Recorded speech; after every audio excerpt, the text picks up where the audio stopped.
Hello दोस्तों। आज हम एक ऐसे व्यक्ति की बात करेंगे जिसे नियो बेबीलोनियन साम्राज्य का सर्वश्रेष्ठ शासक माना जाता है। एक ऐसा व्यक्ति जो छठी सदी बीसी में विश्व के सबसे शक्तिशाली शासकों में गिना जाता था। एक ऐसा व्यक्ति जो बेबीलोन को एक आखिरी बार फिर से सफलता की उसी ऊंचाई पर ले आया जहां वो हम्मुराबी के समय में हुआ करता था। आज हम बात करेंगे नेबुकदनेस्सर की।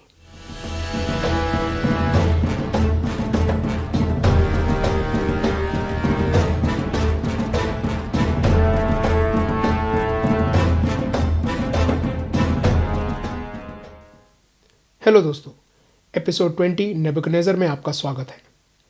आज हम एक बार फिर बेबीलोन नाम के शहर में हैं, 7वीं छठी सदी बीसी के समय काल में। आपको शायद एपिसोड 18 हम्मुराबी से याद होगा कि बेबीलोन मेसोपोटामिया के इलाके में स्थित एक शहर हुआ करता था और इसका खंडर बगदाद शहर से करीब 85 किलोमीटर दूर पाया गया है। आज हम जिस प्राचीन शख्सियत की कहानी जानने वाले हैं उसे इतिहासकार नेबुकदनेस्सर II या नेबुकदनेस्सर द ग्रेट भी कहते हैं।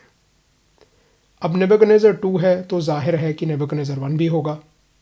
नेबुकदनेस्सर I 12वीं सदी बीसी में बेबीलोन का ही एक राजा हुआ करता था।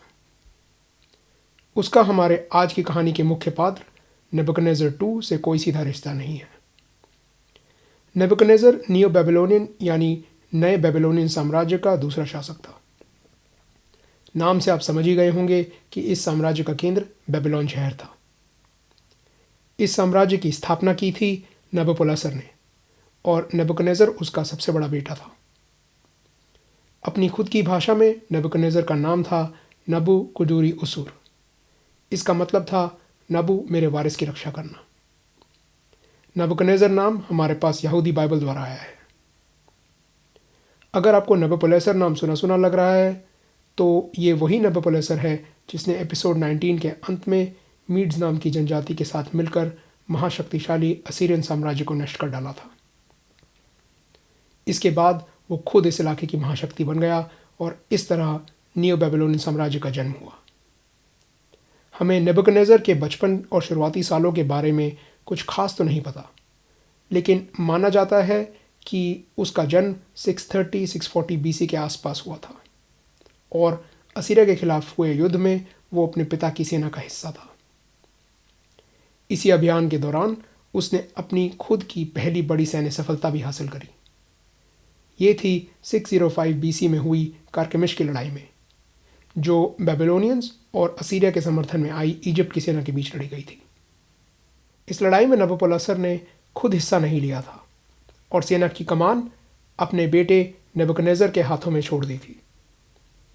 इस घटना से संबंधित जो शिलालेख पाए गए हैं उनके हिसाब से बेबीलोनियन सेना ने इजिप्शियन सेना को पूरी तरह से तबाह कर दिया था। यहाँ तक कि जो इजिप्शियन सैनिक मैदान से बचकर भाग निकले थे उन्हें भी पकड़ लिया गया। शिलालेख के अनुसार एक भी इजिप्शियन सैनिक वापस अपने घर नहीं पहुंच पाया। माना जाता है कि ये जीत सिर्फ नेबुकदनेस्सर के लिए ही नहीं बल्कि नियो बेबीलोनियन साम्राज्य के लिए भी काफ़ी महत्वपूर्ण साबित हुई। वो इसलिए क्योंकि इजिप्ट बेबीलोनियंस का मुख्य प्रतिद्वंदी था, पर इस करारी हार के बाद उनकी बेबीलोनियंस को चुनौती दे पाने की क्षमता फिलहाल के लिए कम हो गई थी। लेकिन इससे पहले कि बेबीलोनियंस इस शानदार जीत का कुछ ज़्यादा फ़ायदा उठा पाते, बेबीलोन में उनके राजा नबोपोलसर की मृत्यु हो गई। जब नेबुकदनेस्सर को ये खबर मिली तो उसे तुरंत ही इजिप्शियन मामला रफा दफा करके बेबीलोन वापस लौटना पड़ा। ऐसा करना ज़रूरी था। देरी करने से किसी और प्रतिद्वंदी को सत्ता हथियाने का मौका मिल सकता था। अक्सर ऐसे मामलों में सत्ता को लेकर अंदरूनी लड़ाई झगड़े और खून खराबा शुरू हो जाता है, पर लगता नहीं ऐसा कुछ हुआ। नेबुकदनेस्सर को बिना किसी आपत्ति के राजा स्वीकार कर लिया गया। राजा बनने के बाद उसने पहले पूरे सम्मान के साथ अपने पिता को दफन करवाया और फिर अपने सैन्य अभियान को जारी रखने के इरादे से सीरिया और पैलेस्टाइन की ओर निकल पड़ा। सूत्रों के मुताबिक इस इलाके के कई शहरों और राष्ट्रों ने नेबुकदनेस्सर की हुकूमत स्वीकार कर ली। एश्केलोन नाम के एक शहर ने शायद नहीं की और नेबुकदनेस्सर ने उसे लगभग तबाह ही कर दिया। एश्केलोन आज इसराइल में पड़ता है। हमारे पास नेबुकदनेज़र के शुरुआती सालों की बारीक जानकारी तो नहीं है, पर लगता है यह अभियान उसके लिए काफ़ी सफल साबित हुआ और अगले 2-3 सालों तक ये सिलसिला चलता रहा। अब कहने को तो लेवांट में बेबीलोनियंस की हुकूमत थी, लेकिन इसका मतलब ये नहीं था कि उनके पुराने दुश्मन इजिप्ट का इस इलाके में कोई प्रभाव था ही नहीं। इजिप्ट एक शक्तिशाली राष्ट्र था और लेवांट पर मजबूत पकड़ बनाए रखने के लिए इजिप्ट का ये प्रभाव खत्म करना ज़रूरी था। ये बात नेबुकदनेज़र अच्छे से जानता था। इजिप्ट को सबक सिखाने के इरादे से 601 बीसी में नेबुकदनेज़र ने उनके खिलाफ एक नया अभियान शुरू कर दिया। 605 बीसी में जब पिछली बार वो इजिप्शियन से लड़ा था तो उसने एक शानदार जीत हासिल की थी, लेकिन अब की बार किस्मत को कुछ और ही मंजूर था। 601 बीसी में जब दूसरी बार दोनों सेनाओं का मुकाबला हुआ तो वो पिछली बार की तरह एक तरफा नहीं था। दोनों सेनाओं ने भारी मात्रा में सैनिक खोए। अगर नेबुकदनेज़र का मकसद इजिप्ट पर कब्जा जमाने का था तो इसमें वो असफल रहा, लेकिन फिलहाल के लिए इजिप्ट को लेवांट से पीछे ज़रूर हटना पड़ा। इसके बाद 599 बीसी में उसने लेवांट की अरबी जनजातियों पर हमला किया। इस हमले का क्या मकसद था और इससे क्या फ़ायदा हुआ ये स्पष्ट नहीं है। अगले साल 598 बीसी में उसने एक बार फिर लेवांट की ओर रुख किया। इस बार निशाना था जूडा राष्ट्र में स्थित जेरूसलम शहर। जेरूसलम आप शायद जानते ही होंगे आज इसराइल में है और ईसाई, इस्लाम और यहूदी धर्मों के लोगों के लिए एक पवित्र स्थान है। पिछले कुछ सालों में जूडा के राजा यहोयाकीम ने खुलेआम बेबीलोनियन हुकूमत पर सवाल उठाना शुरू कर दिया था। नेबुकदनेज़र के इजिप्ट अभियान की असफलता देखकर शायद उसमें थोड़ा और साहस भी आ गया था। वो शायद सोचने लगा था कि अगर वो बेबीलोन के खिलाफ विद्रोह कर दे तो इजिप्ट उसकी मदद करेगा। लेकिन अफसोस कि जब आखिरकार जेरूसलम पर हमला हुआ तो ना वो नेबुकदनेज़र को कोई खास चुनौती दे पाया और ना ही कोई और उसकी मदद के लिए पहुंचा। जेरूसलम के घेराव के दौरान उसकी मृत्यु हो गई। किन परिस्थितियों में हुई ये अभी भी चर्चा का विषय है। उसके बाद उसके बेटे को राजा बना दिया गया, लेकिन जीत के बाद नेबुकदनेज़र इस बेटे को बंदी बनाकर बेबीलोन ले गया और उसकी जगह यहोयाकीम के भाई ज़ेडेकिय्याह को जूडा का राजा बना गया। इस घटना का जिक्र यहूदी बाइबल में किया गया है। इस अभियान के बाद अगले कुछ सालों में कुछ खास नहीं हुआ। कोई बड़ी लड़ाई नहीं हुई। साम्राज्य में एक आध विद्रोह हुआ पर उसे आसानी से कुचल दिया गया। लेकिन जूडा की कहानी अभी खत्म नहीं हुई थी। इसका एक आखिरी अध्याय बाकी था।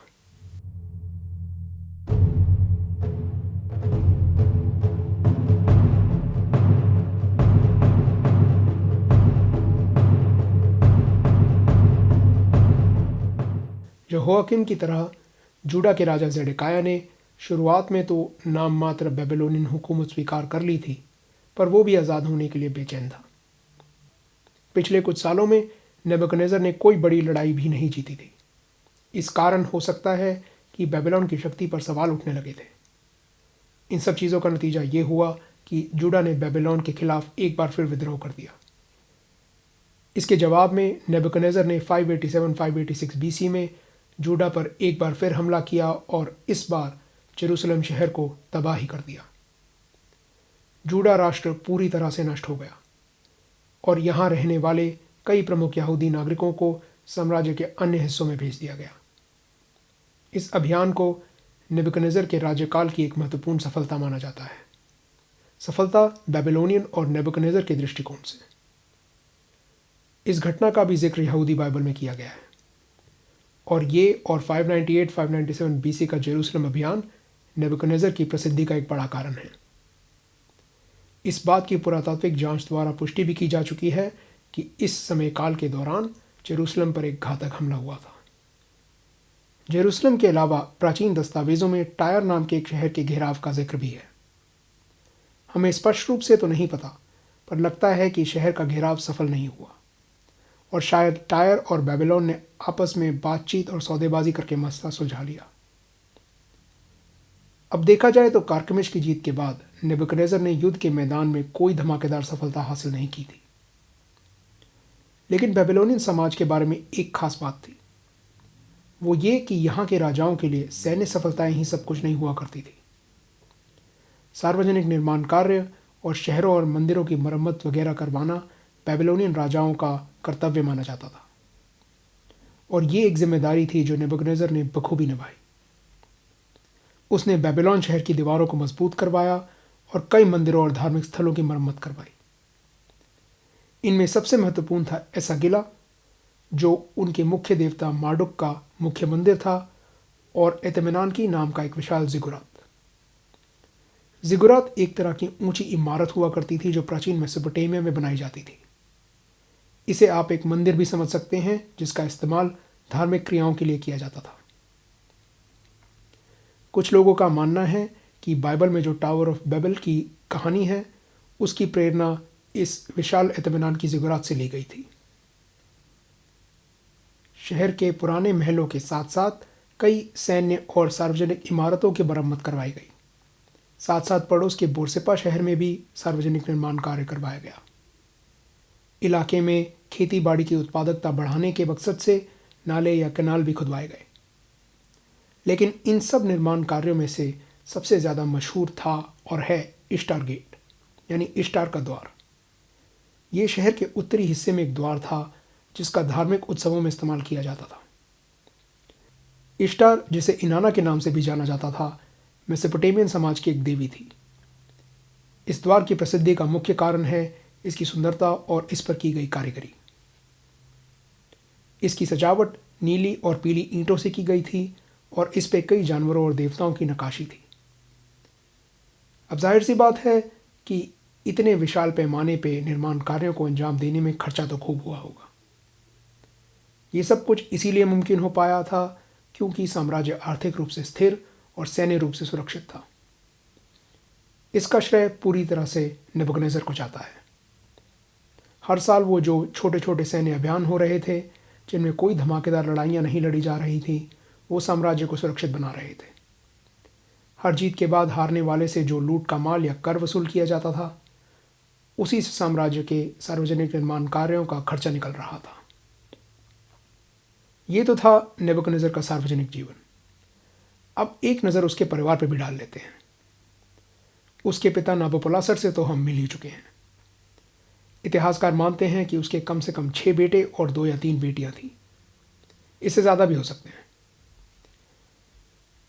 इनमें से एक बेटा था अमेल मार्डुक, जो नेबुकदनेस्सर के बाद बेबीलोनियन सम्राट बना। नेबुकदनेस्सर की पत्नी कौन थी ये तो हम स्पष्ट रूप से नहीं कह सकते, पर कुछ स्रोत कहते हैं कि उसकी पत्नी का नाम था अमाइटिस और वो मीड्स जनजाति की एक राजकुमारी थी। कहते हैं कि वो जब शादी के बाद बेबीलोन आई तो वहाँ उसका मन नहीं लग रहा था और उसे अपने घर की काफ़ी याद आने लगी थी। उसे खुश करने के लिए नेबुकदनेस्सर ने एक शानदार बागीचा बनवाया। इस बागीचे में कई तरह के अनोखे और विदेशी फूल पौधे लगवाए गए और यही बागीचा था प्राचीन काल के 7 अजूबों में से एक, the hanging gardens of Babylon. लेकिन एक बात जो ध्यान रखने वाली है वो ये है कि इस कहानी का या हैंगिंग गार्डन्स का कोई पुरातात्विक प्रमाण हमें आज तक कभी नहीं मिला है। तो ये बिल्कुल हो सकता है कि ये कहानी या तो बढ़ा चढ़ा कर सुनाई गई है या पूरी तरह से मनगढ़ंत है। और कहानियों की बात करें तो मैंने इस एपिसोड में कई बार यहूदी बाइबल का नाम लिया है। यहूदी बाइबल नेबुकदनेस्सर के जीवन की घटनाओं की जानकारी का एक मुख्य स्रोत है। बाइबल की अलग अलग कहानियों में नेबुकदनेस्सर को अलग अलग तरीक़ों से दर्शाया गया है। ज़्यादातर कहानियों में वो एक अहंकारी राजा है जो आखिरकार यहूदियों के देवता की शक्ति देखकर सही रास्ते पर आ जाता है। एक मशहूर कहानी में उसे 7 साल के लिए एक जंगली जानवर की तरह जीने का श्राप मिलता है, जिसके बाद वो सही रास्ते पर आ जाता है और यहूदियों के देवता का सम्मान करने लगता है। कुछ कहानियों में उसे एक जायज़ शासक के रूप में भी दर्शाया गया है जो ईश्वर की इच्छा अनुसार गलत काम करने वालों को सज़ा देता है। अब यहाँ कुछ बातें ध्यान रखने वाली हैं। एक ये कि बाइबल नेबुकदनेस्सर के मामले में एक निष्पक्ष स्रोत नहीं है, और हो भी कैसे सकता है। नेबुकदनेस्सर ने यहूदियों के घर जेरूसलम को तबाह कर दिया था, उनके मुख्य मंदिर को लूट लिया था और उनके लोगों को बेघर कर दिया था। और दूसरा ये कि बाइबल किसी एक लेखक की एक समय पर लिखी गई कहानी नहीं है, ये अलग अलग लेखों का संकलन है। इसका मतलब ये है कि ज़रूरी नहीं है कि हर कहानी में पात्रों को समान रूप से दर्शाया जाए। ये भी हो सकता है कि बाइबल में जिन घटनाओं के लिए नेबुकदनेस्सर को जिम्मेदार ठहराया गया है उन्हें किसी और शासक ने किसी और समय पर अंजाम दिया हो। लेकिन प्राचीन दस्तावेज़ों के मामले में अक्सर ऐसा ही होता है।